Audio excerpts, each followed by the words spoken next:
Now let's get fancy with our schematics. Let's represent graphically the switching between phases for some type of actuators, like three-phase motors for pumps, for example. So a pump can rotate in the right direction and in the wrong direction. So you want to represent the switching of the phases in case it is necessary to exchange phases on a terminal to get the right rotation of a motor. So how do we do that?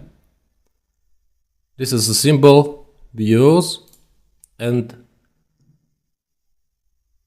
let's click, drag across and click once again.